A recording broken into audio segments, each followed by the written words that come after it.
बिस्मिल्लाहिर्रहमानिर्रहीम, अस्सलाम वालेकुम, वेलकम टू माय चैनल दावत इस्लाम। मैं हूं आपका दोस्त शफकत अली ऑफिशियल। उम्मीद करता हूं कि आप सब लोग ईमान के आला दर्जे पे होंगे। सूरतुल अल तौबा के आयत नंबर 29 का तर्जुमा, जंग करो अहले किताब में से उन लोगों के खिलाफ जो अल्लाह और रोज़े आखिर पर ईमान नहीं लाते और जो कुछ अल्लाह और उसके रसूल ने हराम करार दिया है उसे हराम नहीं करते और दीन हक को अपना दीन नहीं बनाते। इनसे लड़ो जहाँ तक कि वो अपने हाथ से जजिया दें और छोटे बनकर रहें। सूरतुल अल तौबा आयशा नंबर 26। अगरचे अहले किताब खुदा और आखिरत पर ईमान रखने के मुद्दा हैं, लेकिन फिल वाक़या ना वो खुदा पर ईमान रखते हैं ना आखिरत पर।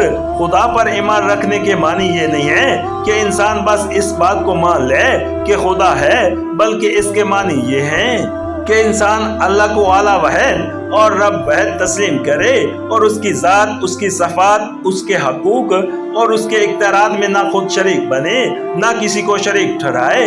लेकिन नसारा और यहूद दोनों इस जुर्म का इर्तिकाब करते हैं। जैसा कि बाद वाली आयत में बातसरीह बयान किया गया है, इसलिए इनका खुदा को मानना बेमानी है और इसे हरगिज ईमान बिल अल्लाह नहीं कहा जा सकता।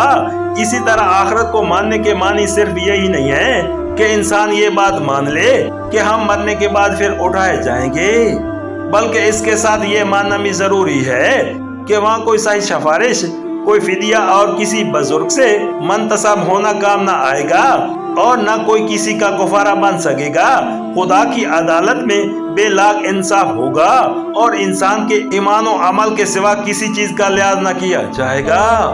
इस अकीदे के बगैर आखिरत को मानना लाहासिल है, लेकिन यहूद निसारा ने इसी पहलू से अपने अकीदे को खराब कर लिया है, लिहाजा इनका ईमान बिल आखिरत भी मुस्लिम नहीं है। सूरतुल अल तौबा आयशा नंबर 27। यानी उस शरीयत को अपना कानून जिंदगी नहीं बनाते जो अल्लाह ताला ने अपने रसूल के जरिए से नाजिल किया है। सूरतुल अल तौबा आयशा नंबर 28। यानी लड़ाई की गनीयत ये नहीं है कि वो ईमान ले आएं और दीन हक के पैरों बन जाएं, बल्कि उसकी गनीयत ये है कि उनकी खुद मुख्तारी और बालादस्ती खत्म हो जाए। वो जमीन में हाकिम और साहिब अमर बनकर न रहें, बल्कि जमीन के निजाम जिंदगी की भागें और फरमा रवाई और इमामत के इख्तियारात मतबी दीन हक के हाथों में हो और वो उनके मत ताबे और मती बन कर रहें। जजिया बदल है उस अमान और उस हिफाजत का जो जिम्मियों को इस्लामी हुकूमत में अता की जाएगी। नेज़ा वो अलामत है इस अमर की कि ये लोग ताबे अमर बनने पर राजी हैं। हाथ से जजिया देने का मफहूम सीधी तरह मोतायाना शान के साथ जजिया अदा करना है और छोटे बनकर रहने का मतलब ये है कि जमीन में बड़े वो न हो, बल्कि वो अहले ईमान ही बड़े हों जो खिलाफत इलाही का फर्ज अंजाम दे रहे हों। इब्तदा में ये हुक्म यहूद निसारा के मुतल्लिक दिया गया था, लेकिन आगे चलकर खुद नबी करीम सल्लल्लाहु अलैहि वसल्लम ने मजूस से जजिया लेकर उन्हें जिम्मी बनाया और उसके बाद सहाबा कराम ने बिला नफाक बरोने अरब की तमाम कौमों पर इस हुक्म को आम कर दिया।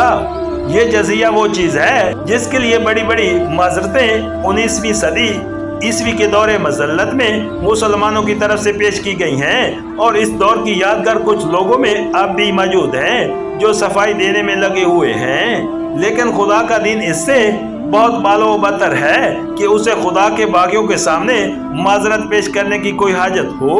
सीधी और साफ बात यह है कि जो लोग खुदा के दीन को इख्तियार नहीं करते और अपनी या दूसरों की निकाली हुई गलत राहों पर चलते हैं, वो हद से हद बस इतनी आज़ादी के मुस्तहिक हैं कि खुद जो गलती करना चाहते हैं करें, लेकिन इन्हें इसका कतन कोई हक नहीं है कि खुदा की जमीन पर किसी जगह भी इख्तियार और फरमा रवाई की भागें इनके हाथों में हों और वो इंसानों की इज्तिमाई जिंदगी का निज़ाम अपनी गुमराहियों के मुताबिक कायम करें और चलाएं। ये चीज जहाँ कहीं इनको हासिल होगी वह फसाद रोनमा होगा और अहले ईमान का फर्ज होगा कि इनको इससे बेदखल करने और इन्हें निज़ाम सालिह का मती बनाने की कोशिश करें।